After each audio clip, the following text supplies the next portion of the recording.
Channel 6 delivered right to your inbox with the latest headlines from South Carolina, Georgia, and the entire CSRA. Sign up for newsletters today at WJBF.com. Sponsored by Alpha Insurance. It's been a very hot and humid Monday. Started out dry, but now we are seeing some showers and storms develop. Nothing widespread, but some of these storms are getting pretty strong. I'll have all the details on that coming up. Live from Television Park, this is WJBF News Channel 6 at 5:30. Good evening, everyone. I'm Dee Griffin. Thanks so much for joining us. Topping today's headlines, road heat wave is now blanketing much of the East Coast after dangerous hot weather scorched the West. More than 30 states are now under heat alerts today. Melissa Don has more. Record heat now settling across the East Coast, with major cities under excessive heat warnings. New York City expected to hit highs of 99. Extreme heat kills more people than extreme weather emergencies. Cooling centers opening up across the Northeast. The Philadelphia Health Department declaring a heat health emergency, urging people to check on their most vulnerable neighbors. And a week after Hurricane Beryl, more than 250,000 customers in Houston sweltering in oppressive heat and no AC. The Texas governor demanding answers from power companies. If you're without power in the extreme heat that we are facing, that alone can cause challenges. In Chicago, weekend storms leading widespread damage. Roofs ripped off, trees toppled, crushing homes and cars. The house started shaking. It was window open, the door from the side window just opened. Completely opened, and then the house started shaking, and all of a sudden we all were just pitch black. At least 8 reported tornadoes slamming the Midwest over the weekend, and even more severe weather is expected this week. And in Arizona, a new wildfire sparked by lightning strikes has forced wide evacuations in Gila County's Tonto National Forest. The record heat will sit over the East Coast for the next 2 days, possibly lasting until Wednesday, while the West Coast finally gets a break from the dangerous temperatures. Melissa Don, ABC News, Los Angeles. And we're in the group of states still looking at this heat and dealing with it. And now for a quick check of our weather with meteorologist Jenna Petracci.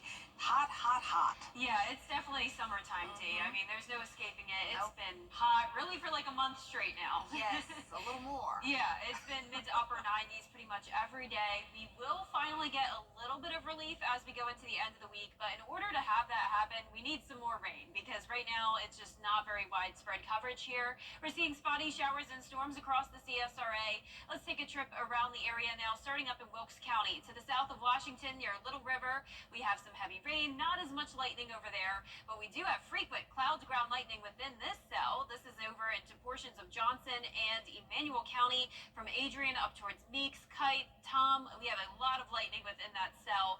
This was a special weather statement earlier. It looks like it has now been dropped. We'll be monitoring that. Could become a severe storm, but overall that chance of severe weather is very low.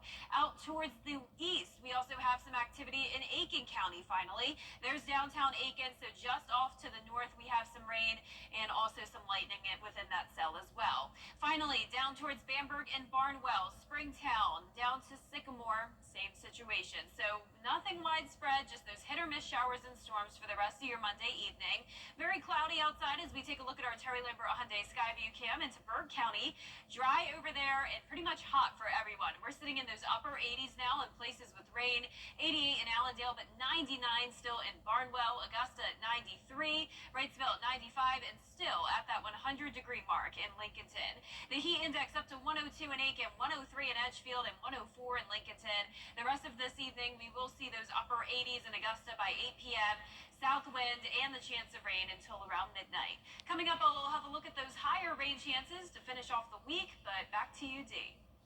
All right, thanks so much, Jenna. We'll see you in a few more minutes. Well, there are new laws in South Carolina schools that some educators are not happy about. School employees would be required to out trans or non-binary students to parents if their child wants to use a name, nickname, or pronouns that do not correspond with their sex assigned at birth. Teachers will also have to monitor which books are in their classrooms. They say lawmakers implemented one of the most restrictive book ban regulations in the U.S. It requires all reading material to be age or developmentally appropriate. In one bill, they said teachers couldn't have any kind of training on this. We weren't allowed to have training on it, and then a bill passes that says you now have to identify and report these things, and you're not even sure you could have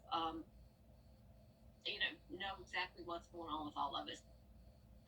State leaders haven't given districts a complete policy on what teachers need to know, so many are simply waiting to see what happens. Also, under the new law, healthcare workers may not conduct any gender-affirming care for minors. Back in South Carolina, a Georgia man was arrested Saturday night for allegedly attempting to take down a large Confederate flag along Interstate 85. Scarlett Lizjack reports. A look to the 2024 Olympics as we look at an athlete who inspires next. And it's a hot and humid start to the week, along with a few pop-up showers and storms. But as we go into the end of the week, the rain chances go up and the temperatures go down just a bit. All those details coming up. If there's a garden... Oh, that's all. Weather headlines on News Channel 6, brought to you by Hickson Roofing. Welcome back, everyone. It's time now for a look at what's trending. Today, we have a look at Kate Nifton. She's a UT rower, former rower, who has qualified for the 2024 Olympics. And we have a look at how this athlete inspires. 3, 2, 1, go. Women's 4 straightforward rower Kate Nifton has always been a leader on her boat. Whenever Kate is in a boat anywhere will be good, but whenever she strokes it, one that sets the rhythm, it's so long, it's so strong, and you just feel the confidence. An inspiration to those around her, Kate now is getting ready to row her talents to the most important race yet, the Paris 2024 Olympic Games. Does it feel good to say that? It feels so weird because I almost feel like you can't say you're an Olympian until you've actually been there, competed. I don't know if it's bad luck. A dream accomplished that doesn't feel real for Kate after she wasn't sure she'd be here just over a year ago. This is going to happen for me. Am I going to be able to come back from this? I just had to tell myself over and over that it was going to be okay. A herniated disc led Kate to get spinal surgery. Just 18 months before she would go on to earn her Paris Olympic spot. And she was able to lean on someone she's always been able to turn to. It was a low chance that she would actually come back to rowing, but like everything else Kate does, she's superhuman in a lot of ways, and she really worked hard. Kate's dad has been a constant, not just in her life, but her rowing career. He still competitively rows himself, so they both naturally grown to share their love for the sport. My dad hasn't missed a single race, whether it's like halfway across the world or just in the U.S. And that support may be just as important as what was a long, dedicated physical and mental road to recovery. It's changed my life in so many ways. But that journey, worthwhile. In Austin, I'm Jayla Washington. Way to go, Kate. We are rooting for you. Well, stay with us. We're rooting for some better weather, at least a little bit of cool weather. I don't know if we're going to get it, though. Jennifer Traci has a quick look at our weather for us next to Full Look. Stay tuned with us. I'm in Australia! 99999. Meteorologist John Blair, weather coverage you can count on. Now, your most accurate forecast with WJBF Live 5/6. Welcome back. Well, we could certainly use some rain, right? Because all of the two-state and even beyond that is seeing anywhere from the first through fourth phase of drought. That's happening now between Florence and Myrtle Beach, an extreme drought. Now, for us, we do have some areas that are okay, including parts of Richmond County, Burke, down to Emmanuel, but still, we could definitely use some rain. Our Viper 6 showing spotty showers and storms all across the CSRA, and even some special weather statements out towards the west. And severe thunderstorm warnings were happening earlier towards our east. As we zoom in here, you can see those spotty showers and storms over in Wilkes County down to Emmanuel, and then also from Aiken County down to Bamberg and Barnwell. If you're in downtown Washington, heads up, there is a strong storm moving towards you. This is going up towards the north with some lightning and heavy rain. To the south of that, we have a stronger storm. This has a special weather statement around it, and that goes until 6 o'clock for parts of Emmanuel and Johnson County. This is near Kite, Tom, Meeks, down to Norristown Junction there along the border of Johnson and Emmanuel. Aiken County also getting impacted by some rain. This is all towards the east of downtown. Spotty showers and storms, a little bit of lightning, and also the same situation down in Barnwell and Bamberg. So no widespread coverage, but all of this rain that we are getting is very beneficial. Our Terry Lambert Hyundai Skyview cam showing it a bit stormy out in the distance there from Wellstar MCG Health. 93, but feeling like 99. West wind coming in at 9 miles per hour. It's been a hot and humid day. We did see some spots make it to 100 degrees. Lots of upper 90s earlier, but we're starting to cool off with the rain. Heat index still around that triple-digit mark pretty much everywhere, and another hot and humid one tomorrow. 74 in the morning, climbing into those mid to upper 90s, and then by the afternoon, that's when we'll see some pop-up showers and storms. Feeling like around 106, so below the threshold of heat advisory criteria, but still into that dangerous heat category there. So just remember to stay hydrated, take frequent breaks if you're out and about. We will get some rain once again tomorrow, though, to cool us off, and then the rain chances go up later on this week, and in return, the temperatures go down. So notice rain chances up to 50% by Wednesday, 60% Thursday and Friday. That'll be our best chance for some rain. But back to tonight at 7 o'clock. Pretty much the same thing as what we're seeing now, just the spotty showers and storms, a line of it possibly developing around 10, 11 o'clock tonight, but not expecting severe weather. Mostly dry start to your Tuesday morning, but then as we go into the afternoon, that's when our southern counties will see some storms around lunchtime, and then more widespread coverage around 3 to 6 o'clock in the evening, and then a rinse and repeat for Wednesday. Lows tonight will be in the mid-70s, and our highs tomorrow will be in the mid-90s, 96 in Augusta. That 10-day forecast showing us go down to 93 by Thursday, and even the upper 80s on Friday, thanks to those rain chances up to 60%. 40% chance of rain over the weekend with high temperatures right around that 90-degree mark. Gives us something to look forward to Friday. Yeah, we'll take the 89, right? Yes, gladly. Looks a lot better than the 90s. Yes, indeed. Thanks so much. Well, the overdose crisis has claimed many lives in the United States, but a new study shows that a significant number of children have also lost a parent due to the drug overdose crisis.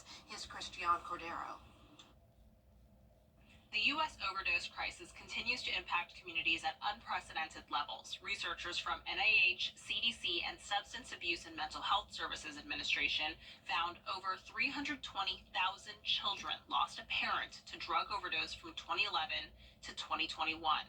Children of non-Hispanic American Indian or Alaska Native individuals were affected the most. In the study, more children overall lost fathers than mothers. A community-based approach to addressing the overdose crisis must also take the children and family into account. Research shows that children who lose a parent can have difficulties with substance abuse, mental health, and physical health. If you or someone you know is struggling or in crisis, help is available. Call or text 988. With this Medical Minute, I'm Christian Cordero. Hitting the road to give you great things to read. We'll tell you all about it tomorrow on Jenny. The River Ridge Reading Rangers will help your kids stay excited about books during the school year and over the summer. Plus, one Martinez woman says she made the decision to make life a better lifestyle choices after watching her father die when he was just 51 years old. Her health journey is inspiring, and it may encourage you to assess your own health and well-being. That's right. So when we take better care of ourselves, our body just does what it's naturally meant to do, which is perform at its highest optimum level. And when we're not taking care of ourselves, or we're eating the wrong foods, the wrong drinks, not taking care of exercise, and lifestyle choices are poor, it shows up on our face and our body. And I never realized that until I actually underwent a transformation for myself. Much more about the importance of self-care and better health practices. And meet this month's Giving Your Best winner. It's all coming up on Tuesday, tomorrow at 12:30 on Jenny. Still ahead, a big milestone with one song on YouTube as your news continues. The old gutters are starting. Joining us for your news at 5:30. Brad has your news at the top of the hour when we continue. More on the construction plans on Telfair Street, as coverage you can count on, continues.